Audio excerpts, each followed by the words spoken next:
Hi, everybody. I'm Natalie Strand. I'm a pain medicine physician at Mayo Clinic in Arizona, and it is my honor and pleasure to welcome you to ASPN's presentation of what is the next big thing to help patients in our space.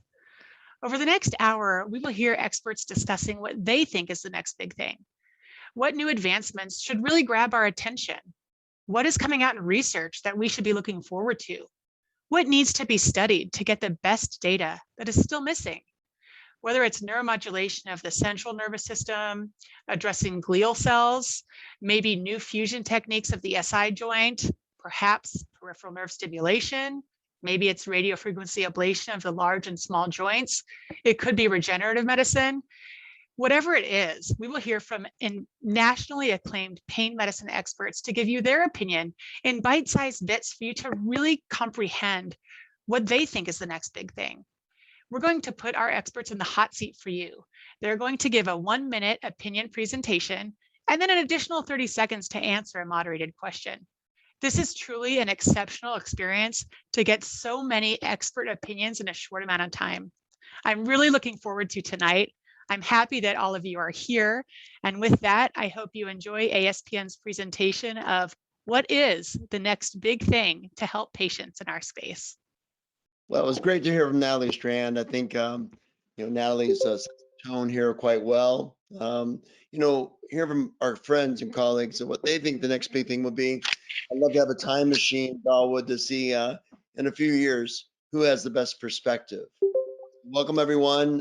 People are logging in. We're hearing those little bleeps or people logging in as we talk, expecting several hundred people tonight. And I hope you found someone you relate to tonight that says something that triggers in your mind a desire to do research development in your own practice to improve lives. Dawood, your thoughts? Yeah, no, Tim, I think that's I love your idea of archiving this and going back and looking at this in a few years and seeing which ideas really were big ideas and which ones were probably just nothing but dust in the wind. So, but I really love the concept of today. I think for those of us that have a little bit of attention deficit disorder, it's the perfect webinar for you. There's going to be panelist after panelist, and the responses are going to be very quick and heavy hitting. So I think this is going to be a wonderful format. And I look forward to kind of hearing what a lot of the leaders in the field feel is the next big thing in their personal opinions. So can we jump to our next slide?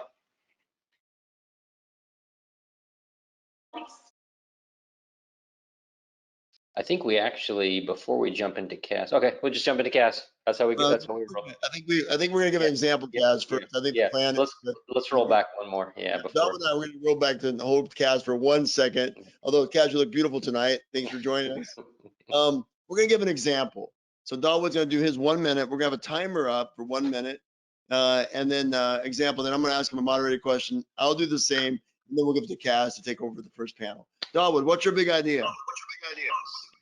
So, I think, we're going to hear a lot of great things today, but one thing I would like to kind of highlight is that I really see, and if ever someone has maybe their mic on, maybe they should mic, there's a little echo. There's a lot of things that we're going to hear about, but I really think that potentially things that are going to be more cost effective, and I really see that there's going to be a big push for non-invasive therapies. We'll talk about a lot of really great invasive therapies today, I'm sure, but our sponsor today, Neurolace, has a therapy that's a non-invasive neuromodulation platform. So I think devices like that really will be, key, and I think that therapy, we've had a chance to kind of look at that, being able to selectively modulate A beta fibers for patients with chronic neuropathic pain. And I think therapies like that really aren't going to be there to replace some of the great interventions we have, but I really think they're going to replace many of the frontline pharmacotherapy drugs that we use, things like gabapentin and Lyrica, which we know really don't have a great success rate, and we really just use them frontline because they're pretty safe. But I think if we have non-invasive therapies that are just as safe but more effective without side effects, I think that's going to be a game changer.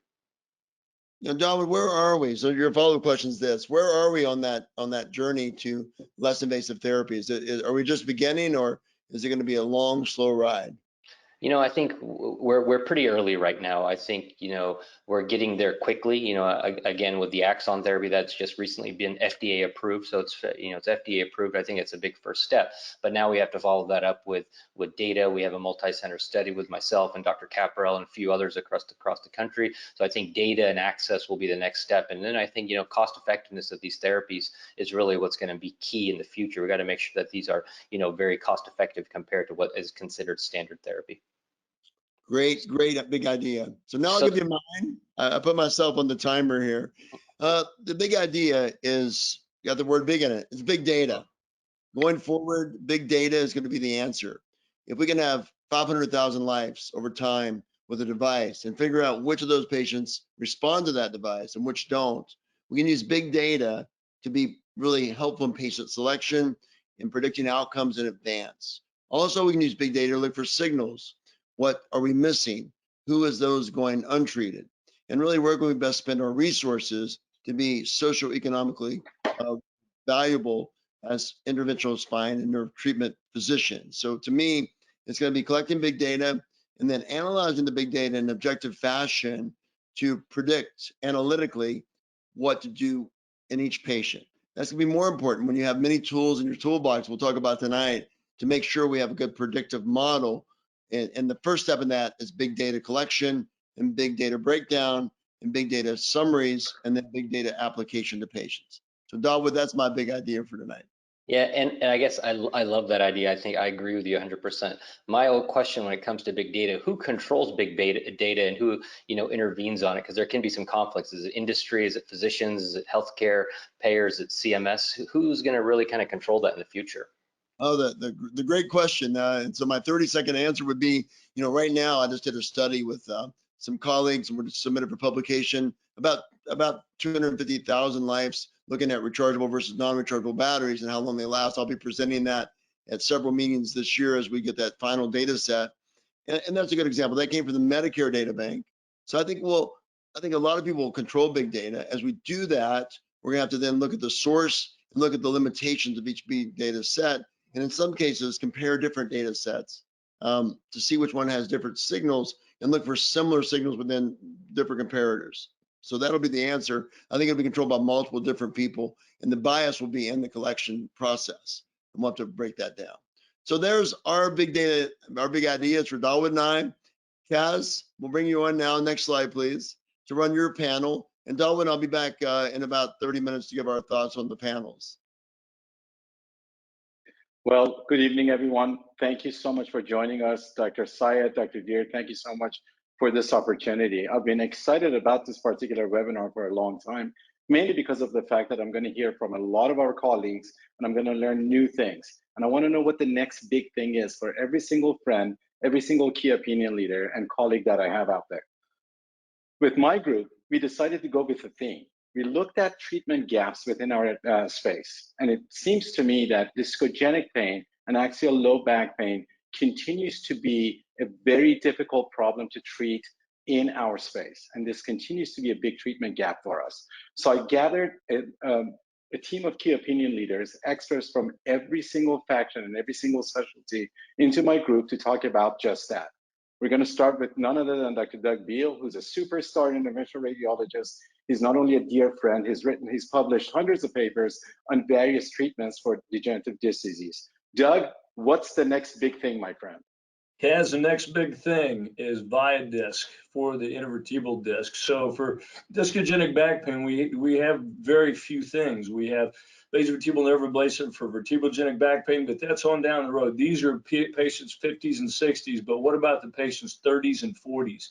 This is internal disc disruption, discogenic back pain, and this catches patients in their prime of their life, and it takes them down, and it keeps them from home and away from work. And the Viadisc reduces pain between 35 and 45 points, which is a shot over center field fence. It improves oswestry between 27 and 36, which is a category and a half plus. I mean, this is well documented in the past for cellular therapies, and now it's founded by a 218 patient triple arm randomized control trial.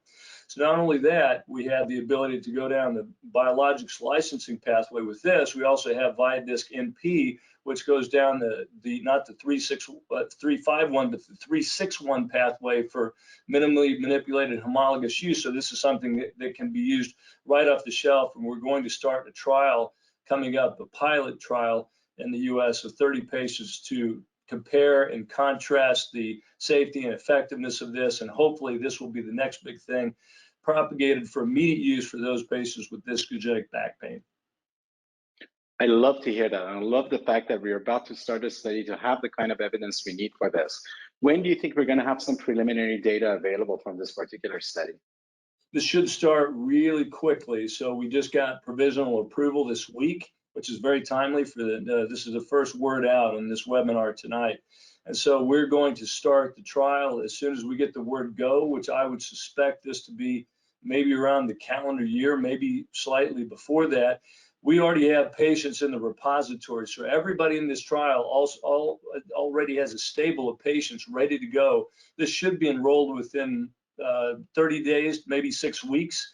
And then provisional data will start coming out about 2 months after that. So we should have data very quickly. Very exciting, Dr. Beal. Thank you so much for being here. It seems to me that regenerative medicine is one of those things that we can use to fill this treatment gap. I want to move to Dr. Corey Hunter from New York. Dr. Hunter, my dear friend, an interventional pain physician and key opinion leader to all of us all. So Corey, what's your next big idea? So similar to what Doug, I'm going to mention another company in the space called Mesoblast. So just kind of expanding on, some of the utility of this is if you figure that there's up to a 90% prevalence rate for degenerative disc disease in the general population, and we spend as a country around $100 billion, there's a lot of healthcare loss. So right now, really the only treatment for this is going to be something, like a all-out disc replacement. So if you figure that the downtime for that's going to be a couple days in the hospital, it's going to cost as much as $30,000 to $50,000 for a single level surgery. And then all the downtime after that with a hospital stay, whereas you could do just a single injection intradiscal, like what Doug was saying, it's right off the shelf and it's going to work. So similar to that, you yourself just published a study in the Journal of Spine on 100 patients with this treatment. Patient single level, they had a modified Furman 3 to 6, and you showed that there were statistically significant improvements in VAS and ODI all the way out to 36 months with 1% infection rate, which is significantly lower than spine surgery, which is 6.7. And there was no immune rejection. So there's no sign that the body's gonna kick this out. So, this looks like it's gonna be a safe, effective, durable, and really cost-effective treatment for degenerative disc disease, which is obviously gonna be much more preferable to something like major spine surgery. That's right. Thank you for that. And I understand that they're doing a bigger study. Can you speak just a couple of seconds about the bigger study that's about to be completed here in the US? Yeah, so we were I was on that study. There was I think it was over 200 patients. It was a single level comparing.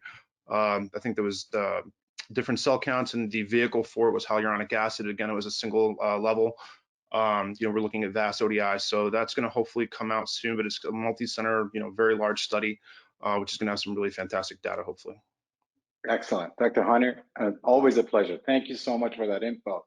We're going to move to our movie star, our superstar, Dr. Tim Davis in Beverly Hills. Dr. Davis and I have been friends for years, and we've worked on a lot of regenerative studies together. Dr. Davis, how do we fill this treatment gap with your next big idea? I think one of the biggest things coming up is from a company called Discgenics. It's been around for a while.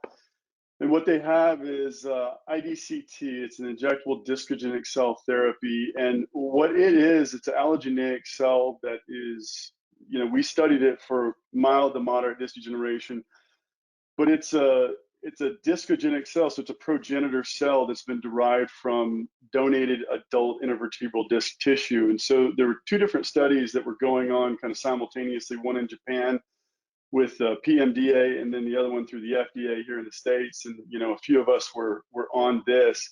Both were prospective, multi-center randomized, double-blinded with dose escalation. And in the early analysis, there's no safety concerns about this. We're looking at the same exact kind of findings of low back pain, disability, quality of life, mobility, but they're also looking at MRI assessment of disc volume and height. And the FDA has given this a fast track designation, which goes to show that FDA already considers it safe, and also it's just an unmet need in our field for sure. Excellent. So the studies in the United States and in Japan should be published fairly soon then, so we'll have that data, is that correct? That is correct. The data should be presented, I think, in January. You know, a few of us are privy to the information. All I'll say is everything looks really good, and so that specific information will be revealed at one of the neurosurgery meetings, I think, coming up in January, February. Well, don't tell us anything that you're not supposed to. You're too good looking. No, I'm not. I didn't say anything. I didn't say anything. Thank you, Dr. Davis. Thank you for joining us. Our formidable team would not be complete without having a spine surgeon as part of us. And we have none other than Dr. Pierce Nunley, my favorite spine surgeon from Shreveport, Louisiana. Dr. Nunley, what's your next big idea to fill this treatment gap?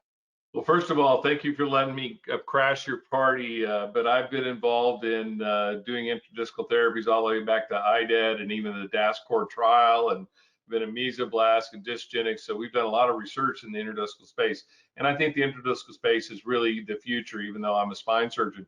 What we've been working with is a company called Regeltech and a technology called Hydrofill, and basically this is a hydrophilic gel that's injected, and it actually binds intradiscally and then creates a biomechanical support to the disc space. And we believe that this is really going to do well. We've started OUS trials in Colombia. Our first 19 patients have reached 1 year with an NRS back of 2.4 from a baseline of 7.2, lower limb 1.8 from a 4.8 beginning, and ODI of 7% from a baseline of 48. So there weren't any additional AE reports. I mean, it's going really well.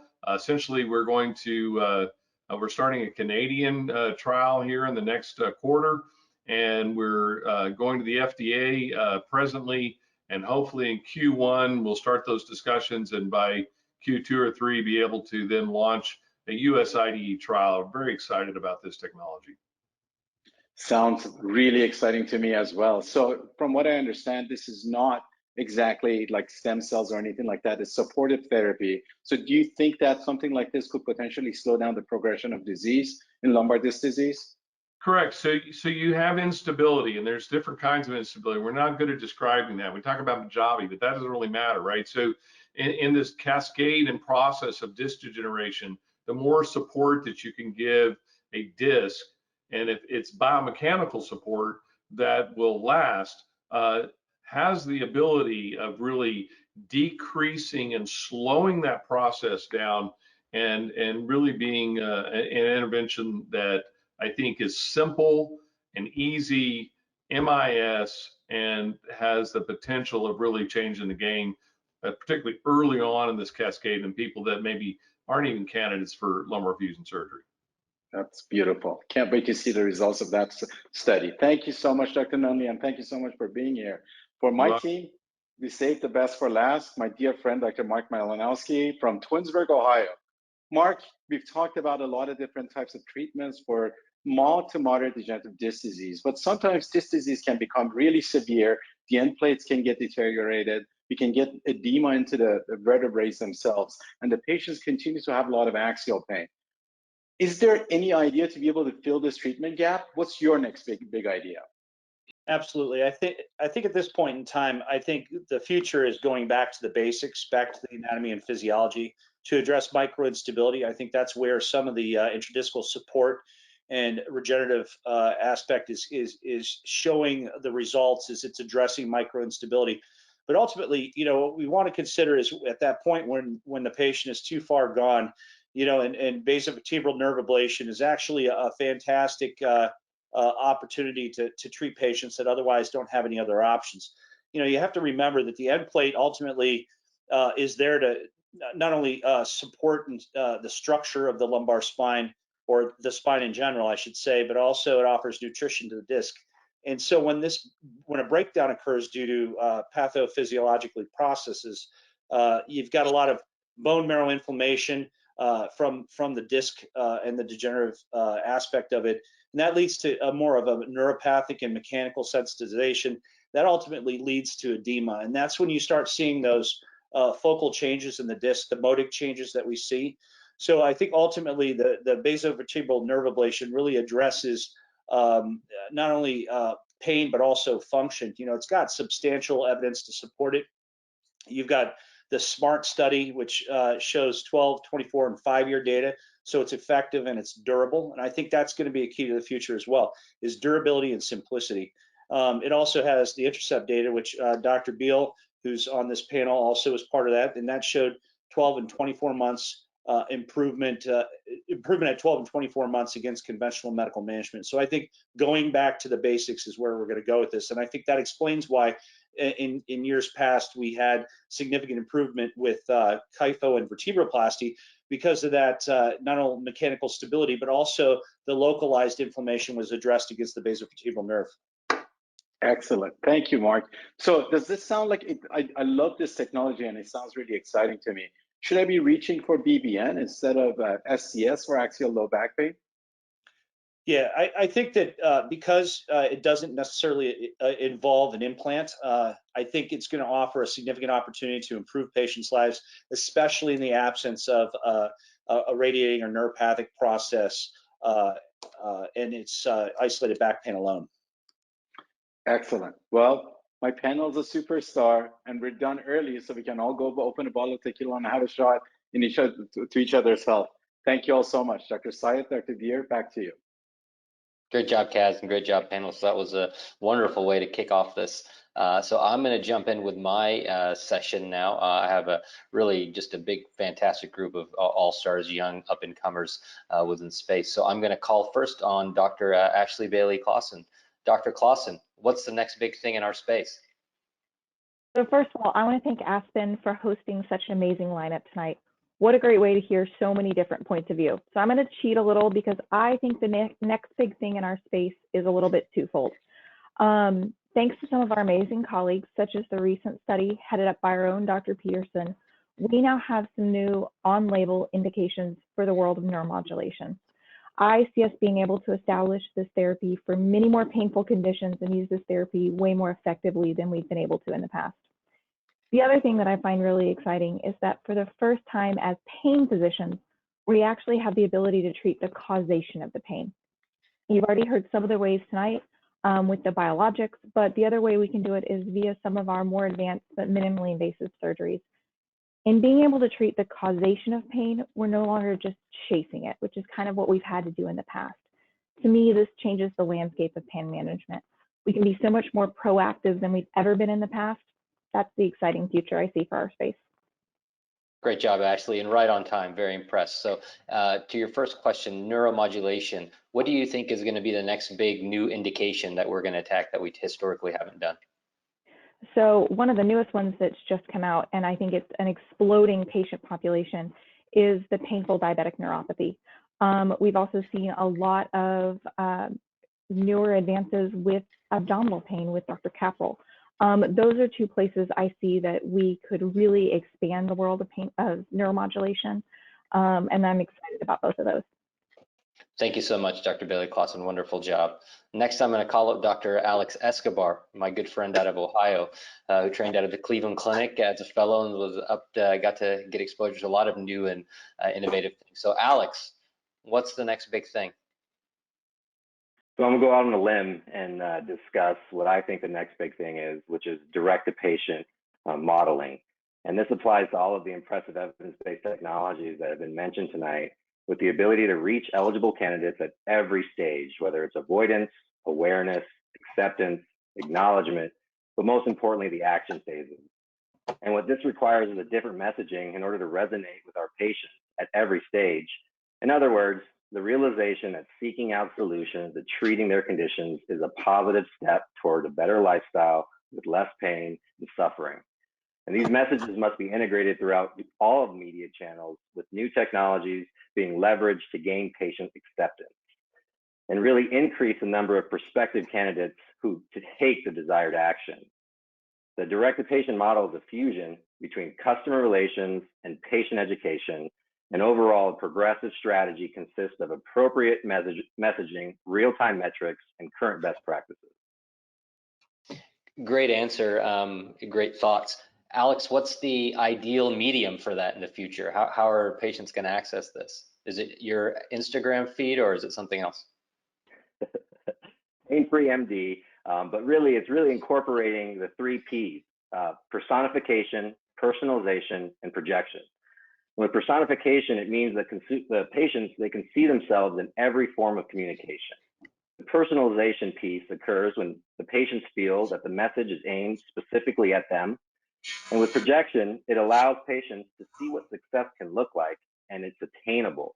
Patients can relate to this messaging and empathize with it, and they can apply that action and then take action. So really, it's incorporation of all 3. Great job, Alex. Thank you so much. Next, I'm going to call up Dr. Jonathan Gorey, my good friend out of the University of Arkansas. Dr. Gorey, what's the next big thing? So I think we are honestly a few years away from, as a medical community, not just the pain community, actually knowing what to do with back pain. I'm going to sound like an old fogey, but I remember when all we had was epidurals, RF, and SI joint injections. And now, even this year, we have consensus statements for RF. We are getting better technology around RF. We're developing evidence behind neuromodulation for axial low back pain. That's DRG, peripheral nerve stimulation, and dorsal column stimulation. We have SI fusion devices. We have all the biologics we just talked about, all of the regenerative medicine. We have basovertebral nerve ablation. We have multifidus regeneration. We have minimally invasive decompression and spacers.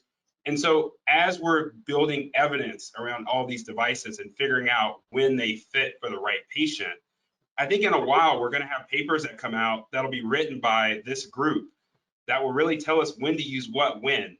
And then our referring doctors will know when they should send patients for certain procedures. That's great, Dr. Gorey. I think you're several steps ahead of all of us. So, again, you mentioned the papers. What are some other tools that are going to help, the average physician that's not in a high impact academic center like you make sense of all this in the future? I think we're starting to understand that pain scores shouldn't be our outcome, and also that 50% shouldn't be our outcome. We're starting to look at 70, 80%. I always say I couldn't play in a football game if I was 50% better, but I can if I'm 70 or 80%. I think we're also starting to look at functional outcomes. I think everyone can understand I can walk longer, I feel better, I can do those sorts of things. So I think as we change our outcomes, I think it'll be more generalizable to the entire medical community. That's great. I love that outcome-driven data algorithms. I think that is key. Thank you so much, John. Next, I'm going to have another John come up, Dr. Jonathan Hagedorn. John, what's the next big thing? Yes, sir. And this was not a planned lead-in by Dr. Gorey either. So there's a lot of great answers out there. And I think, obviously, there's a lot of things to be excited about in this field. We've already seen a lot of different answers already tonight. But I'm going to say the number one thing that I'm most excited about and the next big thing in pain medicine is going to be the way we assess patient response to our treatments. I think our traditional focus has always been on pain scores and percent pain improvements, and unfortunately things like patient satisfaction and would they recommend it to a friend or a family member, and functional outcomes have really just been secondary outcome measures, which I think is a mistake. Like I've said before, and I know Alex heard me say this the other night, that we kind of treat pain scores like a blood glucose or a blood pressure or a cholesterol level where we're all graded on the same scale. Like those have defined highs and lows, and we treat pain scores the same. And I think that's a big I think that's why a lot of times like the RCT data doesn't always match up with our real world outcomes. And I think if we can get to a point where we're focusing on patient satisfaction, would they recommend it to a friend or family member, and then thinking big picture, functional outcomes like heart rates and heart rate variability and sleep data, all of that sort of stuff, I think we will be really off to the races. Is there one particular therapy that you think we could start with that would be kind of more universally kind of, I guess, generalizable across, our patient populations if you were going to kind of take this approach? Yeah, I think spinal cord stimulation is going to be the one that we're going to be able to really do this with. I can't speak too much on it, but for instance, what if we hook people up to monitors pre-trial, during the trial, and then followed them after the implant, and we were able to follow what their sleep patterns were, how active they were, what was their blood pressure and heart rate variability with certain activities. I think all of that is coming down the pipeline, and we'll have that sort of data here within the next year or so. Great thoughts. Thank you so much, Dr. Hagedorn. Next, I'm going to have Dr. Jennifer Haw from the West Coast tell us what she thinks is the next big thing. Dr. Haw? Yeah, I'm gonna vibe off of what's already been discussed. I think I'm gonna roll back, and I feel like our next big advance is actually going to be in the diagnostic field. I think there's a big gap between, for example, what we're imaging in MRI, where are the pain generators? And I think we're already seeing some advances in neuroimaging. So looking at whole body PET scanning combined with MRI to really narrow down where are our peripheral pain generators. For example, we're developing a novel sigma-1 receptor radioligand so that we're able to better localize, for example, where exactly is the pain coming from. We can see upregulation of the sigma-1 receptor with patients with chronic pain. And so finally, we have some potential option for diagnosis where we're not just seeing structural changes in the back, for example, but actually able to image changes over time that may actually correlate with pain. And I think this is going to definitely add to the precision in our treatment. As has already been mentioned, we have a lot in the pain space in terms of innovation for treatment, but finally having a way to quantify how patients respond and knowing exactly where to put our treatments is really going to advance our field significantly and is likely to help our patients a lot. Yeah, I love that. I think we're all trying to potentially any way we can move away from pure subjective measures to things that we can measure objectively. You measure one thing that you guys are measuring. How would you kind of apply that in a modern day practice? Say if it's validated and it worked, how would you use that in your practice right now? Yeah, I don't think it's ever going to be a truth serum for who has pain or who doesn't, but hopefully it will kind of cut the middle ground so that we're not chasing every possible pain generator on an MRI, but we're able to see the hot zones, for example. So combining the structural changes with the changes that we can see with our sigma-1 receptor radioligand, for example, and seeing, okay, this may be actually a new anatomic location that we weren't paying attention to.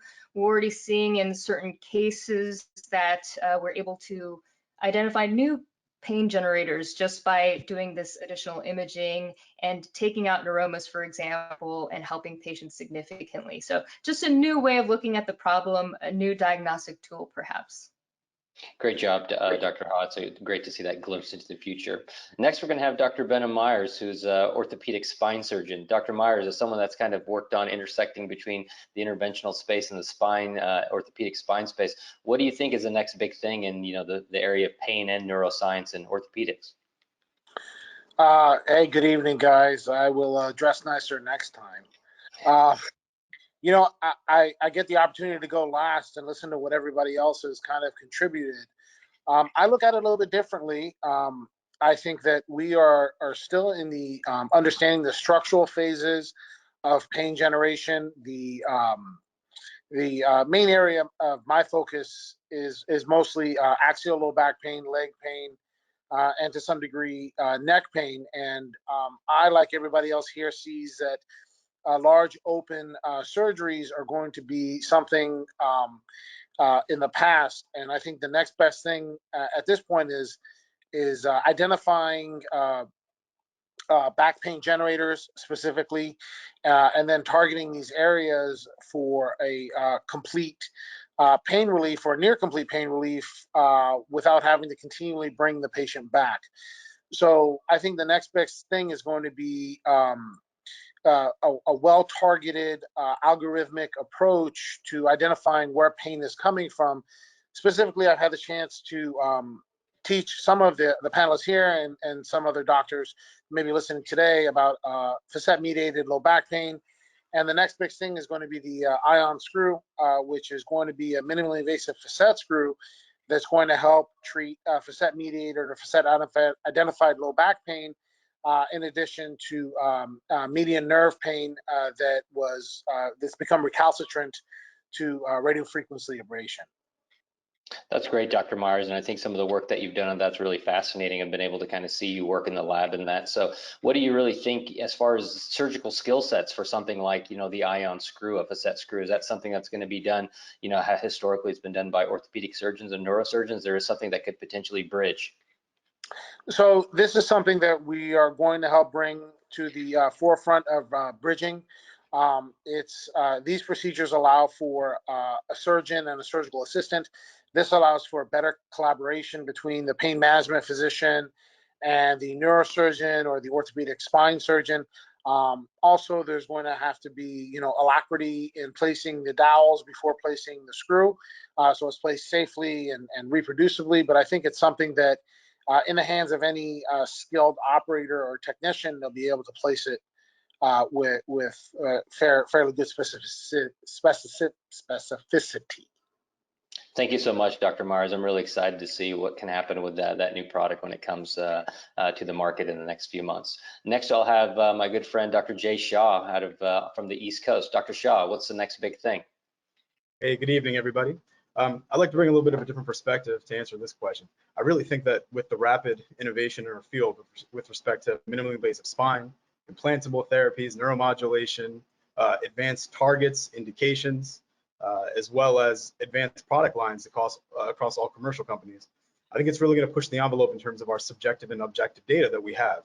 What I really think this is going to translate into is a true renaissance in terms of what the everyday practice in terms of an interventional pain specialist looks like. What I mean when I say that is I think the practice model for all of us within the next 2 to 3 years, if it hasn't already, post-pandemic, it's really going to change. Specifically, I think we're going to see a huge digitalization, streamlined access of care for our patients with respect to patient education tools, telecommunication, telehealth. I think the tip of the iceberg is really just what we've seen so far post-pandemic, but those things are really going to rapidly evolve and shift, and we're going to have a true integration of our practices that really is more streamlined and patient-centric, where we're also going to be mining our own data. And I know Tim, in the beginning of the webinar, talked about big data. I think this is going to kind of give us the power individually as practices to kind of collect that data and best serve our patients. That's great, Dr. Shaw. Can you tell us some of the implementations and moves that you guys have made kind of immediately during and post-pandemic? Yeah, absolutely. I mean, I think in our practice, as well as what I hope to see and what I think we will see in the future, is just integrated EHR systems where you have kind of everything housed in one place. And I think that with respect to patient education tools, providing better access to care for patients is also just having like a true patient-centric and centralized bank of data coinciding with what we now have available as therapeutic options. I think that we're really going to be able to provide not just access, but answers to patients that are a little bit more predictive than what we currently have in the continuum of care. Thank you so much, Dr. Shaw. And now we're going to go all the way down to the West Coast and go to my other great friend, Dr. Selina Shaw. Selina, what's the next big thing? I'm all about innovating on the basics. And I think the general theme that we all have here is, if this were my mom, if this were me, needing pain care, what would we do differently? And it's really, I think the best big movement is that something that we all said, which is moving away from PROs, patient-reported outcomes.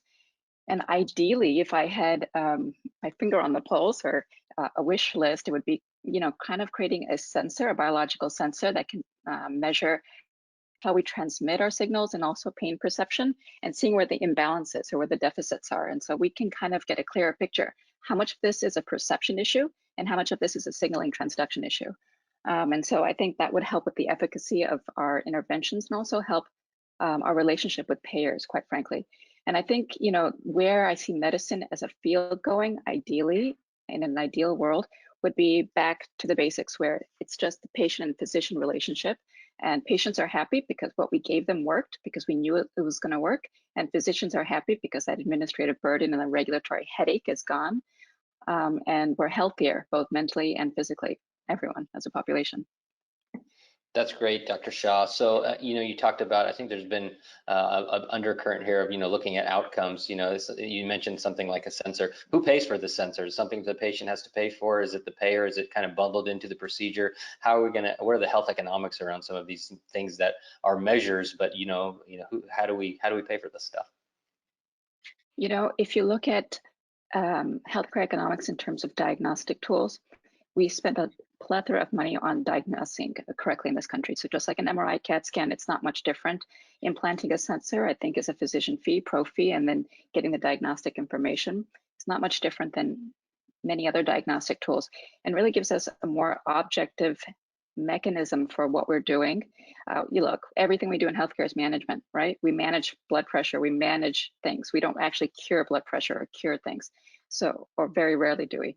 So I think that it's just gonna be another way of managing pain, but more effectively having good diagnostic options firsthand. Thank you so much, Dr. Shah. Great thoughts. And then to conclude our panel will be another great friend of mine, Dr. Gurteej Singh, going back to the East Coast. Dr. Singh, what's the next big thing in pain and neuroscience? Dr. Syed and everyone tonight, thank you so much, for the invitation. I think the answer is pretty easy, but it's actually going to be very different from what my co-panelists have offered. The next best thing is right in our own hands, and it's called an endoscope. And I think endoscopic spinal surgery will help to truly revolutionize what we do and how we do our craft for our patients. If we look at our colleagues around the world, India, in Korea, in Germany, they're far ahead of us in how minimally invasive and yet how accurately they can remove pathology and do it in a way where patients have far less trauma than what our current surgeons offer. It's far more robust than current RFA technology. It's far more robust than some of the decompressive procedures we already perform. And with an endoscope, you can access certain areas that you just can't with the current interventional product line that's on the market. That's great, Dr. Singh. And I'm going to ask you more of a political question when it comes to spinal endoscopy procedures. Who's qualified to do these in the future? Well, having gotten into the field myself, I've been blessed to work with spine surgeons my entire career. There is a steep learning curve when it comes to endoscopy. However, there are so many faculty members and mentors around the country. I think what will happen is you'll continue to see this blending of spine surgery and intervention. And I think it will take a few of us and a few of our surgical colleagues who are willing to cross the aisle, politically shake hands with one another, and actually get something done, unlike what happens out here in another city on the East Coast. Great answers by the whole panel. I tend to agree with you 100%, Dr. Singh. I think if you look at the things we're doing today and you thought about those about 5 years ago, it may even seem kind of asinine to most of us. So I think you're spot on. I think spinal endoscopy will be a big game changer in the future. So thank you to all of our panelists. I think you guys did a wonderful job. Thank you for volunteering your time tonight.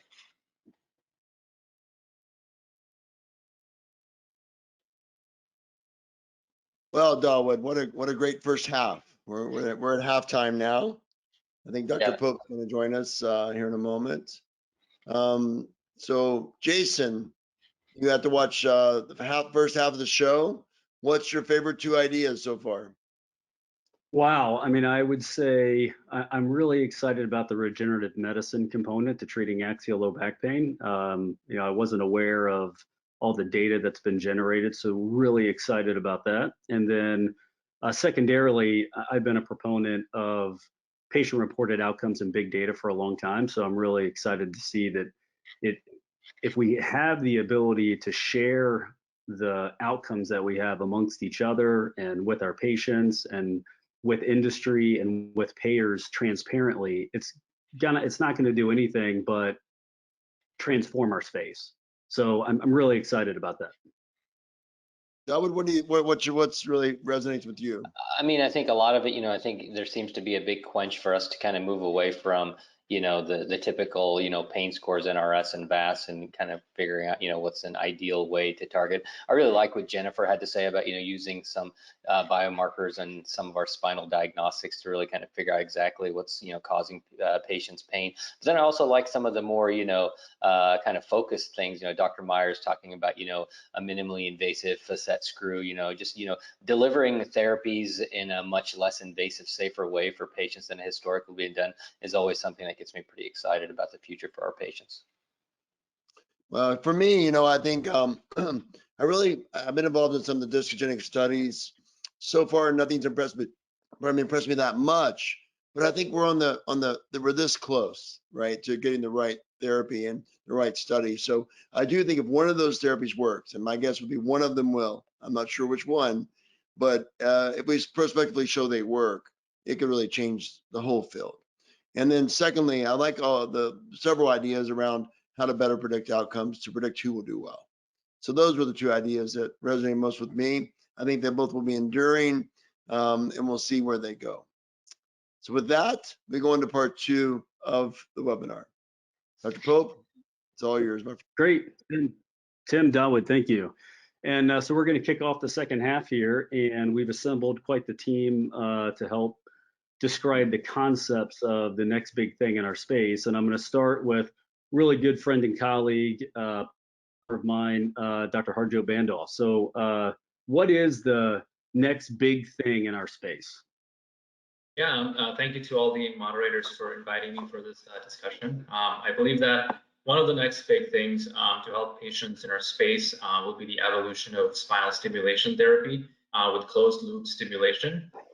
Real-time and continuous monitoring of patients' physiological data, I think, will allow us to not only identify those high responders quickly during the trial period, but it will also provide us with an abundance of qualitative data. An identification of this subset of patients during that trial period, I think, can decrease or even eliminate the very common complication of lead migration.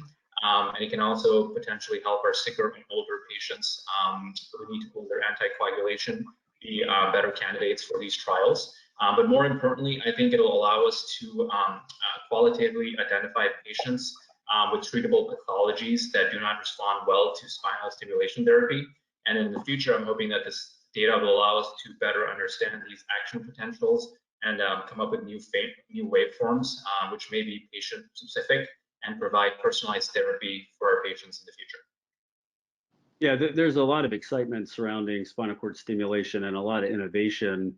And with this concept of physiologically monitoring the activation of the spinal cord, it seems very appealing. Let me ask you this question. How can you use this data to maybe better improve the 30% failure rate associated with spinal cord stimulation in our space? Yeah, I think definitely this data can hopefully help us reduce that rate as much as possible. As you guys all know, with closed loop systems, we can qualitatively measure the activation of the spinal cord by measuring these evoked compound action potentials. So this provides us with really good information on these spinal cord fibers that are being stimulated and contributing to the inhibition of pain pathways. So if a patient is experiencing failure of this therapy, this may allow us to troubleshoot these patients using this very qualitative data instead of just asking them questions, and then hopefully adjust the therapy to bring them back within that therapeutic ECAP window. That's wonderful. Well, thank you. Those are really great comments and very insightful. I'm going to move on to my really good friend and colleague, Sandy Christensen. I've known her for a long time. She's up at OHSU. Sandy, tell us the next big thing. Thanks, Dr. Pope. So digital technology and social media has enabled the world to be interconnected with the capability of communicating with other people instantly. And I think the practice of interventional spine medicine should be the same. So presently, from a patient's perspective, post-visit communication with physicians can involve long hold times on the phone, and referrals can take weeks to process, schedule, and ultimately attend. After a long wait, it's very disappointing for patients to finally see a new provider only to be told that they're not a candidate or appropriate for the intended surgery or intervention. With a HIPAA-compliant app that is universally available to both hospital-based and private practice, the app could solve these problems and communication could be quick and seamless with providers. Furthermore, I think providers could communicate between themselves prior to placing referrals if there is a question of whether the referral is appropriate, to limit these dead-end referrals that don't actually add to the care of the patient. So ultimately, this app would lead to more timely and appropriate care. Wow, that's great. I mean, it kind of echoes some of the work that we've all had to do surrounding COVID, and I think we've all embraced this telehealth strategy we've heard from earlier in the night regarding embracing some of these technologies. I'm still communicating between my office and other offices with faxes, and clearly that's not really efficient. You talked about this app. How would we make an app universally available where people would feel confident and comfortable to engage on it in a meaningful way to share information as you're describing? Yeah, so I think, the barrier is high in terms of creating a HIPAA compliant app. That being said, there is precedent for it. So Epic, for example, is the system that we use at our hospital, and that is HIPAA compliant communication between providers. The problem is when you want to message a provider or a patient that's outside of the Epic system or outside of the hospital system, and then we get stuck and we rely on crazy things like faxes and telephones to do those kinds of things. So developing that kind of HIPAA compliant technology, I think, is possible. Just someone needs to take that step. That's wonderful. And I know that we'll take that step as a space. So really well done. I'm going to move to Dr. Scott Pritzloff. He's just up the road from me at UCSD. Scott, what's the next big thing? So I'm going to go out on a limb here, Jason, and just say that I think the advancements in peripheral nerve stimulation are the next big thing. And the statement I'll make is, if Blue Origin and SpaceX are radically changing how we think about space travel, I think PNS is radically changing how we think about neuromodulation. We're talking about a therapy that's targeted. It's precisely focused on a patient's area of pain. And frankly, in many cases, this is being offered and can be provided to patients who are not good candidates for SCS or DRG therapy, or patients who don't want a neuraxial device. The indications of therapy continue to grow, and some of the recent data around PNS has been focused on low back pain with medial branch stimulation. And frankly, what I'm very excited about is acute pain. Some of the randomized sham control data that came out this past year, all very exciting, and I think PNS has a stratospheric trajectory. Yeah, I couldn't agree more. I mean, it seems like we turn around and there's new targets for peripheral nerve stimulation all the time. Regarding innovation to make this more widespread, what would be the number one indication or number one innovation that you would suggest? Would it be battery type? Would it be lead? Would it be resolution of ultrasound? What would be something that would open the doors more so to peripheral nerve stimulation? A couple of things. I mean, obviously, lead, electrode, and waveform technology are important, but I also think something very simple like ergonomics, smaller power, whether it's an IPG or an external battery, super important. And MR compatibility, frankly, we're still very much in a space where we don't have full body 1.5T scanning capabilities. So I'm hoping that's on the horizon and something we'll be able to offer and have for our patients. Awesome. Great. To stay on time, we're going to go to Brian Rich, really an innovative pain physician. Brian, what is the next big thing? All right. Well, thanks for calling on me. Yeah, I think really when we have to think about something that's the next big thing, first of all, it has to be something a little bit different, but it's still really, in my opinion, has to rise to the level of some of the other great things that we're already doing. And if you look at really the interventional pain, interventional spine space, most physicians, are really going in my opinion, in the future, start showing interest to the anterior column of the spine to try to help stabilize that spine in the minimally invasive way that we've done the posterior column. These procedures exist now, but we don't do them. We haven't crossed that bridge. We don't have a bridge to there yet to be able to do them. And if you think back really into like early 2000s when orthopedic sports medicine started switching over to endoscopic, orthoscopic spine, they started finding ways to do some of these more advanced procedures with an endoscope. And I think as we move along and as physicians really in our space start to understand really what sagittal balance is about, spinal mechanics is about, I think we're going to want to try to find ways to stabilize that anterior column and try to find something that bridges all three columns. I think when we do that, we're going to be able to increase our usefulness of different types of spondies that we can correct. But I think that's really going to be where that bridge really takes place. If you use that same analogy from the interventional cardiology switching over from the cardiothoracic surgeons. And I think that's really the key that's going to put us into that space. I think we've always had neuromodulation. I think we've always had a lot of other things. But I think once we make that leap and find that way to stabilize the anterior column of the spine like we do the posterior column of the spine, I think that's truly going to be the next big thing. Yeah, I think the innovation in the minimally invasive spine space has grown significantly over the last 3 to 5 years for sure. And it's just that trajectory is going to continue with the innovation in these minimally invasive spine procedures and with the various position statements from a variety of different societies, and with the heterogeneity associated with training pain physicians and ACGME accredited fellowships. How do you suggest that we go about training people to get the tools to succeed in these minimally invasive options? I think the way to do it is to try to think about the various approaches that we already know how to do. I mean, for example, when most interventionalists do a basic kyphoplasty, they cross all 3 columns of the spine to perform a kyphoplasty. So theoretically, we're doing it. It's just, it's really, the innovation is really going to come in the implant or the technology, which, we've been working on all year in the lab. We're just trying to find ways to deploy it. But I think, trying to find more of a percutaneous way to deploy these implants like we do in a particular kyphoplasty is the way to do it. That's awesome. Very good. Okay. We're going to go to my good friend and colleague, Dr. Philip Shumsky. I love the community that Aspen brings together. He was actually a fellow of Natalie Strand's in the past.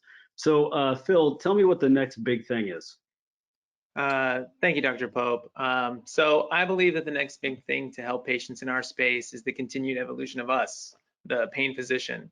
So I'm kind of taking a macro view with this, but every year new procedures and new technologies, some of which have been talked already, are introduced.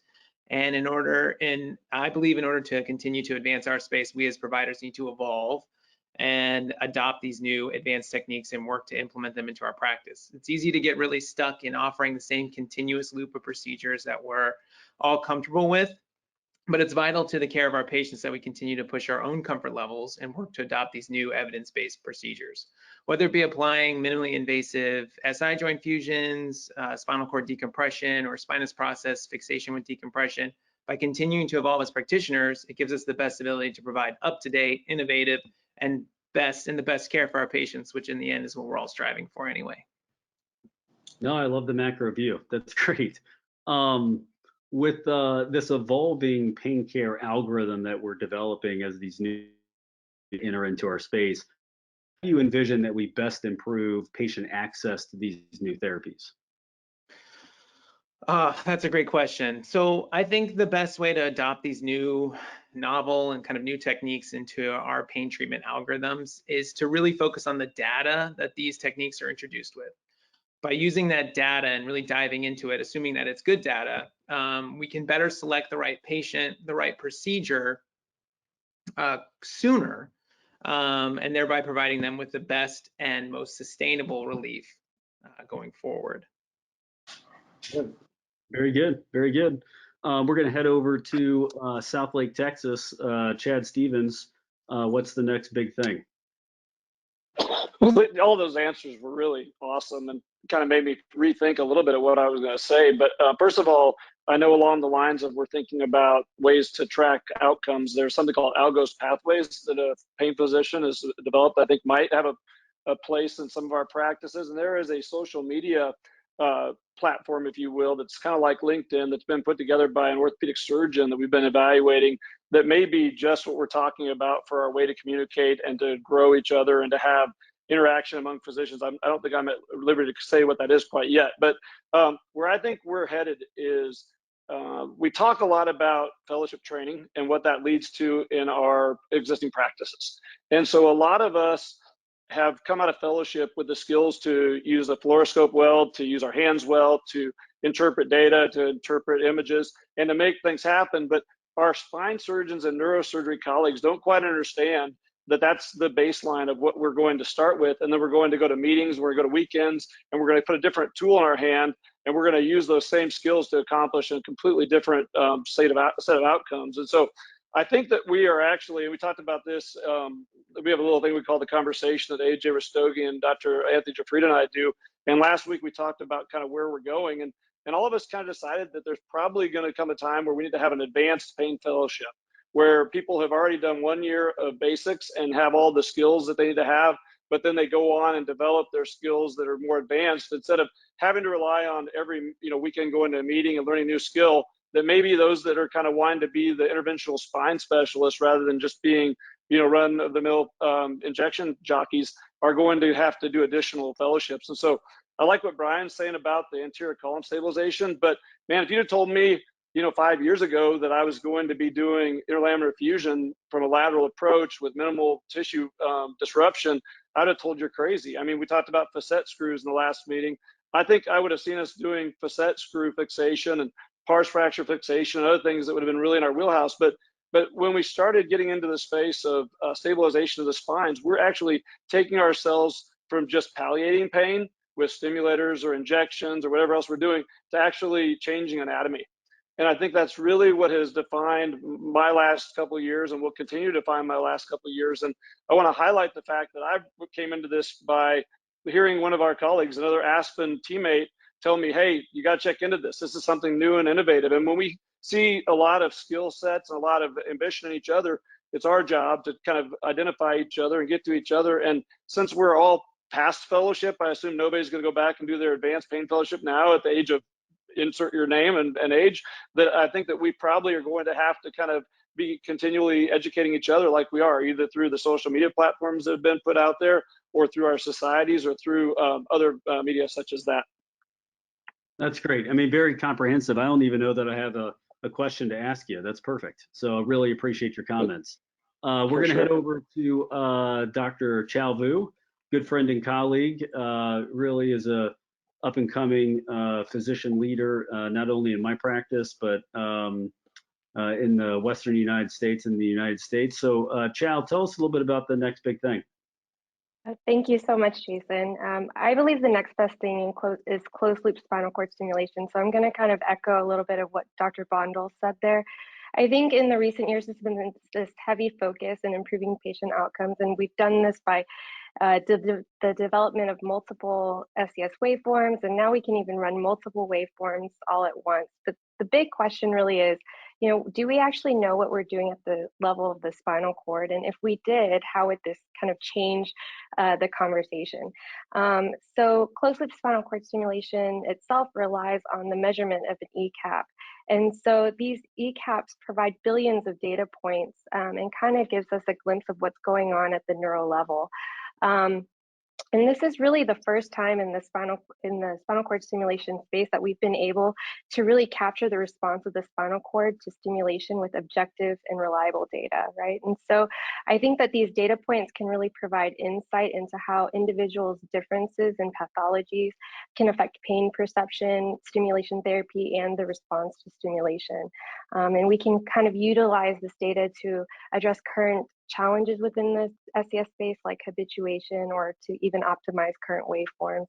So I really believe that closed loop spinal cord stimulation is going to really change how we view and utilize SCS in the future. It's very well said. Let me ask you this. In regards to measurement of the activation of the spinal cord, how often do you think it needs to be done to really institute a meaningful change? Well, so I don't know that there's a specific amount, but we do know from the current data and current use of the closed loop spinal cord stimulator device that's being utilized in Australia and Europe that there's on average about 3.5 million ECAPs that are measured for every single patient per day. And with this, we're able to see that patients are are maintaining are within their therapeutic window 94% of the time, as opposed to open loop where patients are only in their therapeutic window about 46% of the time. And I think this accounts for the superior results that we're seeing with closed loop stimulation. Gotcha. Very, very good. I'm going to hand it over to my good friend, Dr. Meacham, to head the next group with the hot seat. Dr. Meacham? Hi, y'all. Really glad to be here. And let's get the camera working. I'm clicking too much. Hello. Okay. And so we are here to continue this really great session talking about the next big thing. We have an amazing team. We're really going to focus on some new things and also amplify a couple of the topics that have already been addressed. We're going to start with Rick Pacious, and we're going to talk about what the next big thing is, starting with him. Rick, are you on? Yes, ma'am. Go ahead. What is the next big thing? Hi, Kate. Three things.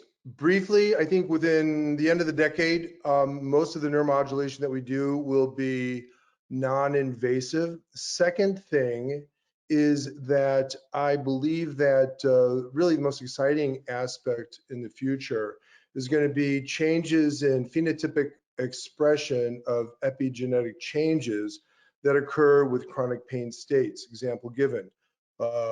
With people who are obese, the adipocytes create more cytokines and adipokines, which tend to cause a general inflammatory state in the whole body. This can be mediated with actually some certain types of supplements.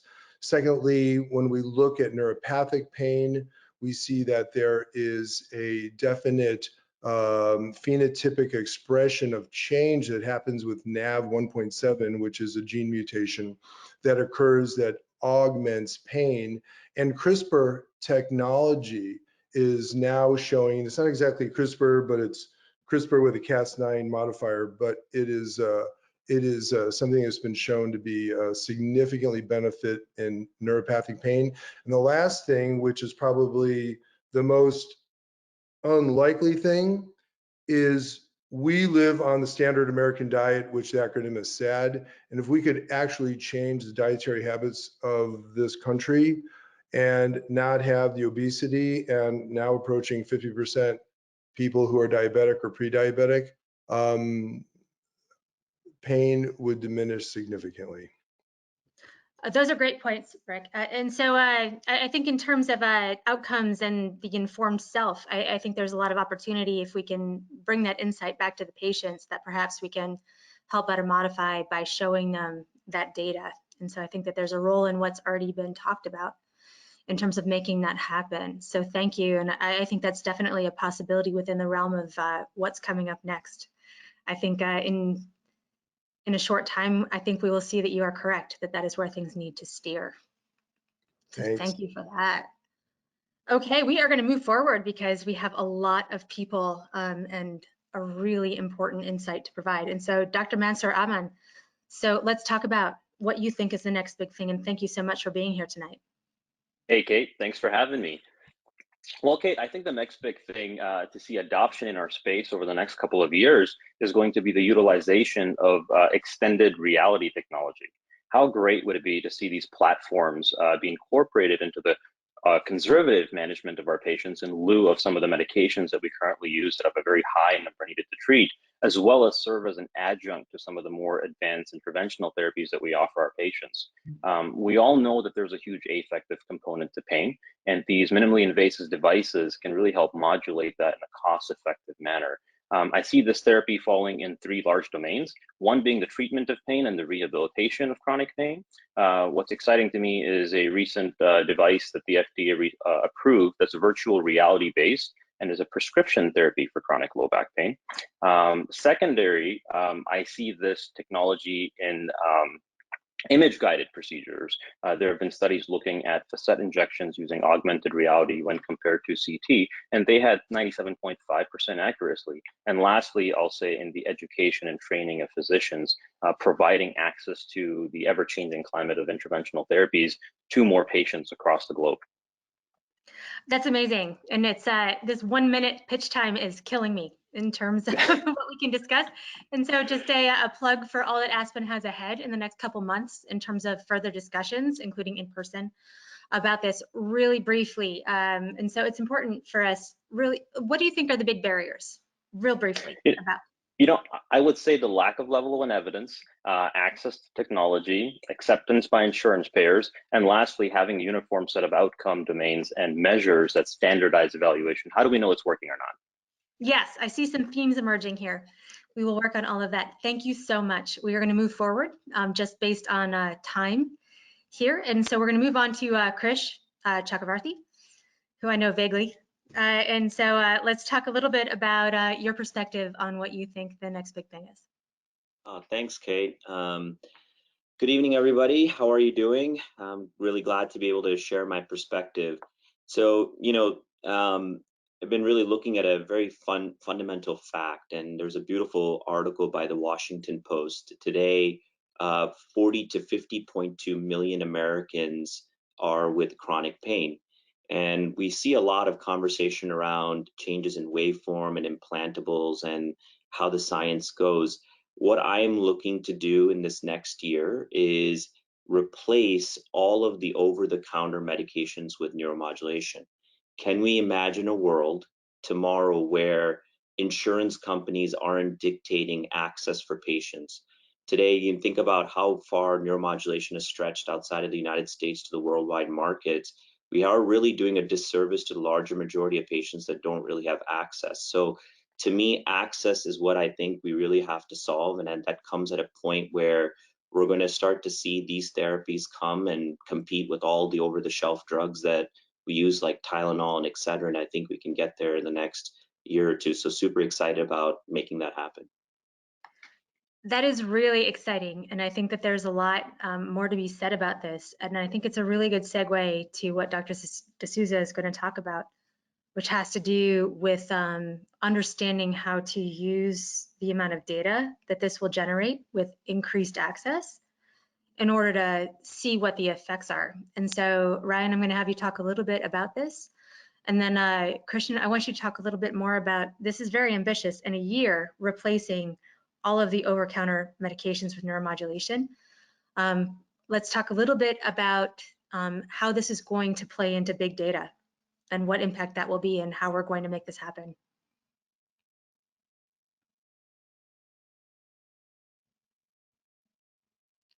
Thank you, Dr. Meacham, for the introduction, for having me. So as Dr. Meacham just alluded to, I think the next big thing in pain medicine and just in general neuromodulation is artificial intelligence and big data. AI has already been used in cardiology to risk stratify patients and predict cardiovascular outcomes. In radiology, it's been used to read advanced imaging and make accurate diagnoses. Sometimes these reads can rival even the most experienced radiologists. I believe in the field of pain medicine, we may eventually experience this revolution as well. So for example, studies have already been done that have developed AI tools to predict pain scores in a population of low back pain patients by just using functional MRI data, as well as other patient variables. There's another study that uses AI to look at patients who just had surgery and who potentially may experience severe postoperative pain and might need rescue postoperative analgesic blocks. There are also studies that look at facial recognition and use facial recognition software of pain, and with special emphasis on the pediatric pain population. And that could also serve as an objective marker of pain intensity. So I think the opportunities for AI in pain medicine are endless. We just need more efforts in the future devoted to the space. Absolutely. And again, there is so much that we can follow up on that and so much that is necessary with that, especially in the data generation and thinking about that. Thank you. We're going to make sure to give Dr. Gulati some time as well. And we're going to follow up on all of these ideas because they are all really compelling and necessary. And then we'll have potentially Dr. Chakravarthy wrap it up in terms of what it is that we've learned in this particular session. Hello, Kate, and thank you very much. We had a brief discussion on non-invasive means. Can you imagine a day where you come in with back pain, sacroiliitis, and you have to have a ablation of your medial branches or lateral branches? And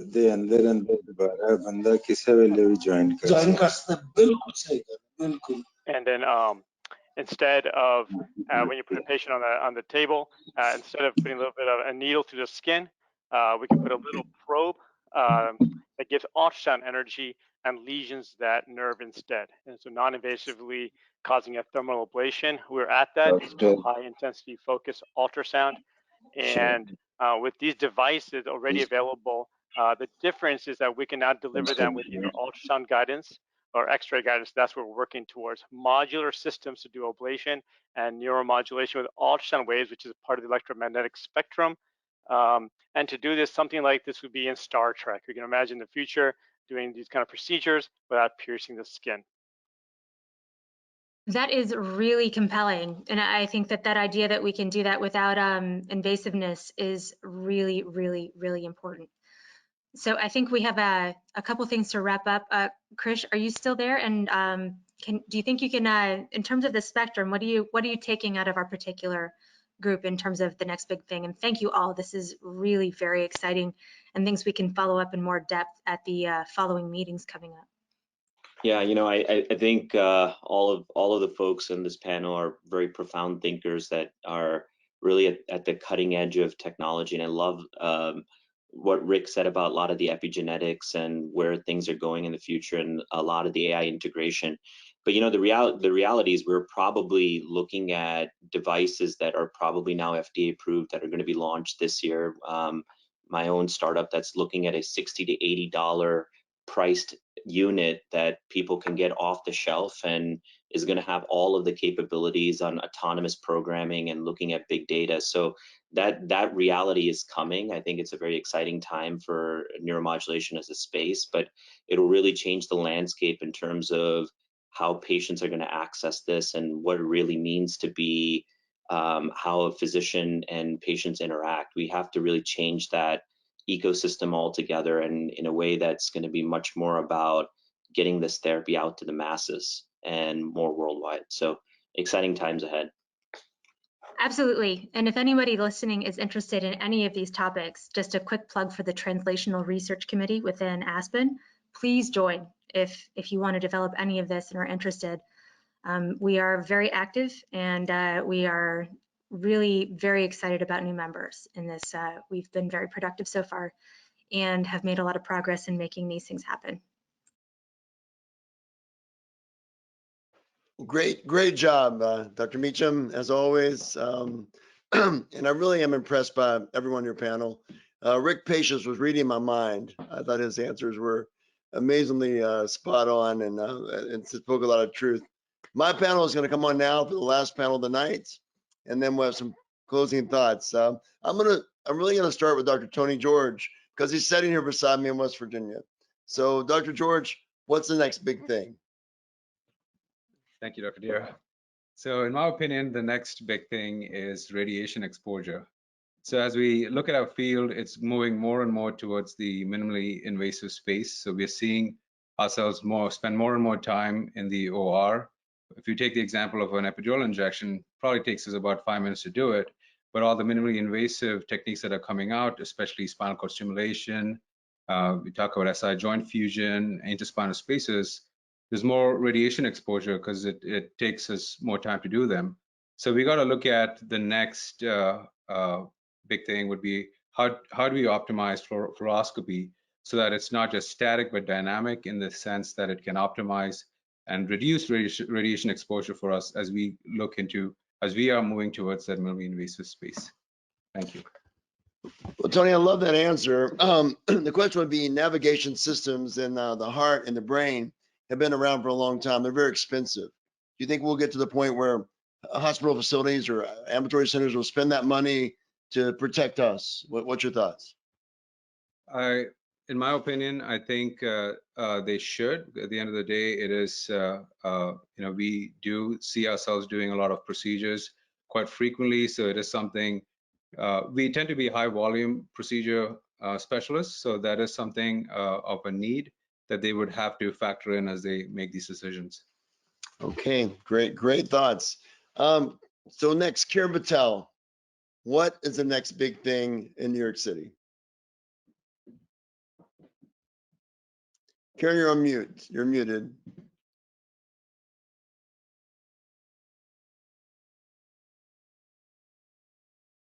There we go.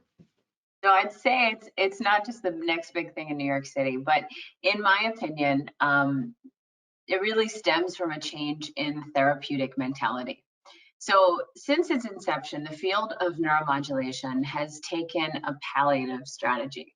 And we all need to realize that we have largely been palliative physicians. Our goal has been to implement therapies that modulate or mollify sequelae of existing neurological, orthopedic, or functional conditions. But we're not actually changing the course of those conditions. And although our patients have a significant functional improvement, and that's undeniable, as we have a growing body of evidence, we are not doing anything to really mitigate or change the progression of their disease state. However, we are now starting to see neuromodulatory therapies that play a restorative and a preventative role. There is a growing body of evidence suggesting that stimulating the DRG can affect a variety of nerve and cell types, A beta, delta, C fibers, macrophages, and glial cell activation. And this can affect a variety of conditions, including vascular pathology, as well as osteoarthritis. And outside of DRG therapy, there are other neuromodulatory therapies that have entered the space designed to alter and prevent the progression of multifidus dysfunction. In my opinion, this is the most significant shift that we need to pay attention to. This concept of moving from palliative neuromodulatory therapies to more restorative therapies. And in the years to come, not only are we going to have our eyes on new applications for DRG stimulation, but other novel restorative therapies. So 30-second follow-up question, Karen. Do you think DRG will become easier to implant if it becomes that essential for changing diseases? I think it will, but I think the average pain physician needs to step their game up. Love that. Love that answer. All right, that's a great answer. Nominee, my good friend, recently wrote a book with together on the radio frequency ablation. What's the next big thing? Thanks, Tim. Thanks for having me here. Thank you, Aspen. Thank you, Aspen, for using my glamour shot from high school for the marketing. That's phenomenal. So the majority of our patients present with multiple overlapping pain generators and simply report back pain or back and leg pain. We know that the degenerative spine cascade includes multiple structures and intervertebral discs, the posterior column, musculature like the multifidus, and even sacroiliac joints. In a patient with a failed conservative treatment, the next big thing has to be a combination of minimally invasive spine procedures. The advantages are countless for the patients: less anesthesia, less out-of-pocket expense, and clinically the potential for more effective long-term outcomes may lead to sooner function or functional improvement and honestly reduction of opioid use. So examples of this would be for spinal stenosis with neurogenic claudication and ligamental flavum hypertrophy plus spondylolisthesis and instability. You could do a posterior image guided lumbar decompression plus a posterior interlaminar fixation, potentially a lateral approach. Or things like patients with spondylolisthesis with gross or micro instability in L5-S1 area with the reported refractory facet joint pain as well as SI joint pain. And you could do a posterior interlaminar fixation with a facet joint fusion and a posterior SI joint fusion. The big thing is that, the future of MIS for interventional pain, we need to start thinking like a spine surgeon, specifically attempt to fix all that you can within a single surgical session instead of chipping away one procedure at a time. So great concept. A 30-second brief follow-up. Do you think that eventually insurance companies will realize that less invasive, safer, and less expensive therapies are the way to go? Are we going to win that battle? So that's a great question. I think that everything, and this has been highlighted all night, which I love, is based on data. So there's a dire need of our collection of data for these combination therapy situations in order to stress the safety and efficacy of this approach as well as the outcomes. No, great answer. So, Dr. Chopra, come to you now. You've been out of fellowship a few years, so you're seeing kind of things evolve quickly. What do you think the next big thing is? Hi, Dr. Deere. Thank you so much for the whole Aspen team for inviting me to participate in this webinar. So I'm going to echo a little bit about what the other panelists have already kind of briefly talked about. I think neuromodulation, especially in having patients have the option for a non-invasive treatment modality, particularly vagus nerve stimulation, I think that is the next big thing. There's already been multiple studies showing promising data where vagal nerve stimulation has actually been shown to be more superior than sham for the treatment of many chronic pain conditions, including the treatment of migraines and cluster headaches, as well as the prevention of these conditions. And it's actually really interesting to see that it also has a role in other conditions such as PTSD, acute airway resistance. It's also been shown, it's cleared, I think, as of 2020 for the use in COVID patients because of its bronchodilatory as well as its cytokine inhibitory effects. So I thought that was really fascinating. And there's also a lot of preclinical data in Parkinson's disease as well as acute stroke rehab and the role that vagus nerve stimulation really has. So it also encompasses the opioid epidemic as well because it provides an alternative to opioid therapy. So all in all, I would say neuromodulation, particularly vagus nerve stimulation, really is the next big thing because it is the non-drug, non-opioid treatment with minimal side effects. And it gives the patient the option of a non-invasive treatment modality. And most importantly, it also provides ease of patient use. Okay, so great. I love your answers. Very unique. 30-second follow-up. Is it going to be all done externally, or are they going to become a minimally invasive vagal nerve stimulator we can put in very quickly in our offices? That's a great question. So there's already, they're looking at 3 different treatment modalities where there's cervical vagal nerve stimulation as well as auricular, and there's also a non-invasive option. So I think they're working on that, and I'm really excited to see kind of what the future data shows and the extent of this treatment modality. Well, I saved 2 of my dear friends for last, so don't mess this up, gentlemen. Ken Chapman, what's the next big thing?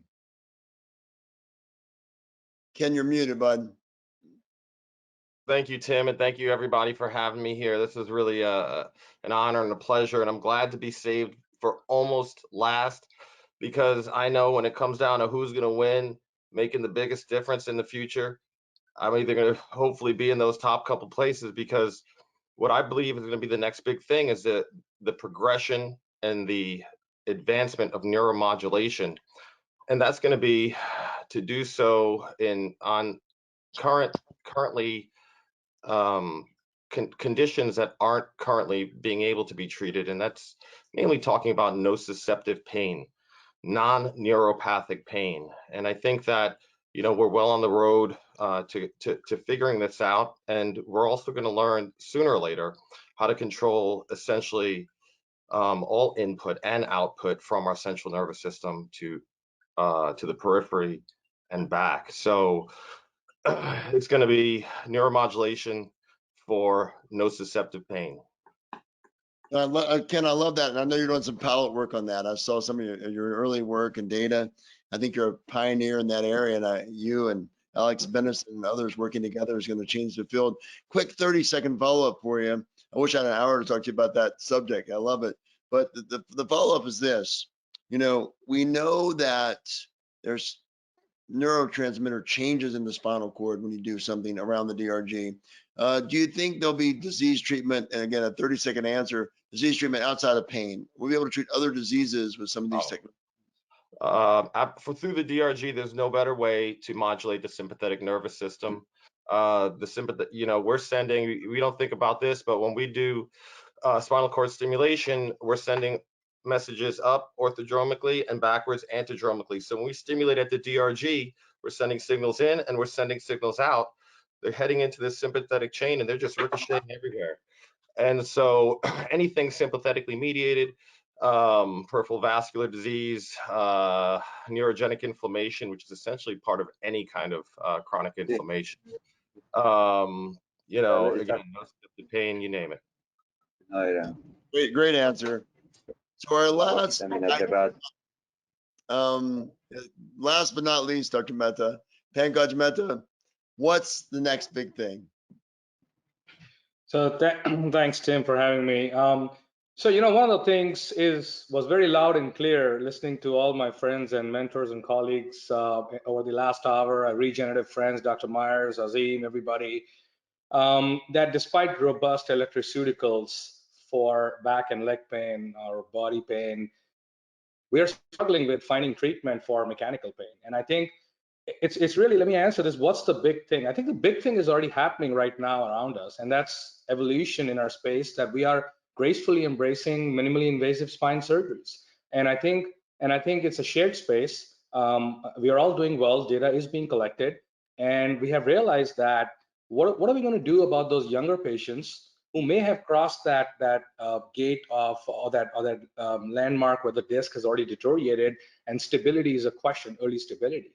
And I think the next big thing is going to be getting more data about advanced minimally invasive spine surgeries, such as a lateral approach, prevent the musculature, and midline musculature, and save it, and do exactly what the spine surgeons are doing in their space, but think as an interventional pain physician.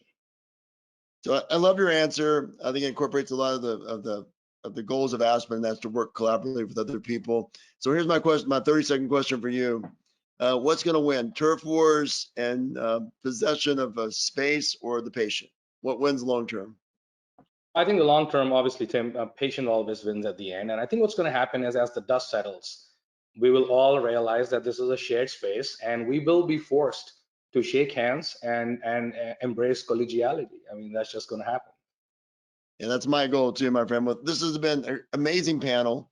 Thank you all so much. I think we're gonna wrap it up now with some of my colleagues joining me back here on the podium. But everyone have a great night.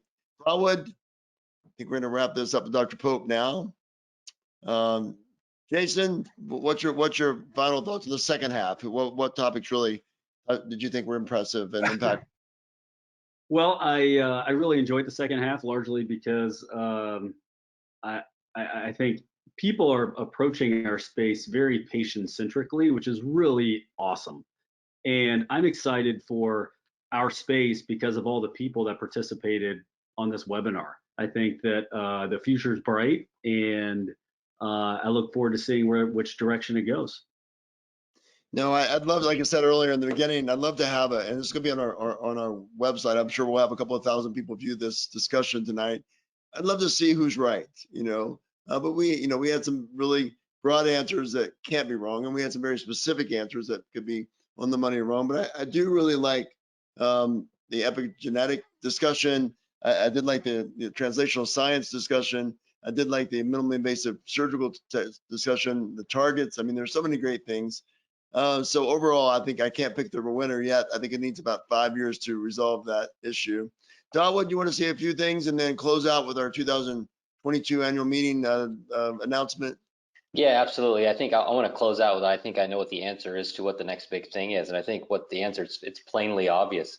It's all the people that we had involved. I think what makes me so encouraged is you just see all the brilliant minds, that are pushing this field forward. And I really don't think it's pain medicine. It's not neurosurgery. It's really kind of what Aspen's built on, pain and neuroscience. We've talked about things all the way from genetics to diet to neuromodulation to minimally invasive spine. So this field, this specialty of these unique combination of clinicians that we've put together through Aspen, I think really that's what the next big thing is. That's what makes me really excited after hearing everyone's thoughts today. So thanks to everyone, and I'll kind of close out with a couple of closing slides here. So just want everyone to be aware of our live events for 2022. I think we have our, Aspen Innovation Summit and Data Reveal that's been well publicized. Lab is unfortunately all the way full, but we've opened up, some new sessions, a breaking session on Friday now for those that can't get in the lab based on, complex case discussions. So still plenty of room for people to kind of participate. And we also have our data reveal on Saturday. We'll also have our think tank, more details to follow on that, March 11th through 13th in Nashville, Tennessee. And then of course our annual meeting, July 15th through the 17th in Miami. So please join us. We'll probably start giving some more teases to our first annual iAspen meeting in Dubai, hopefully sometime in the tail end of 2022 and early 2023. So a lot of in-person events coming up. So with that, thank you everybody. Have a good night and we'll see you guys next time. Bye, everybody. Thanks everyone. Going.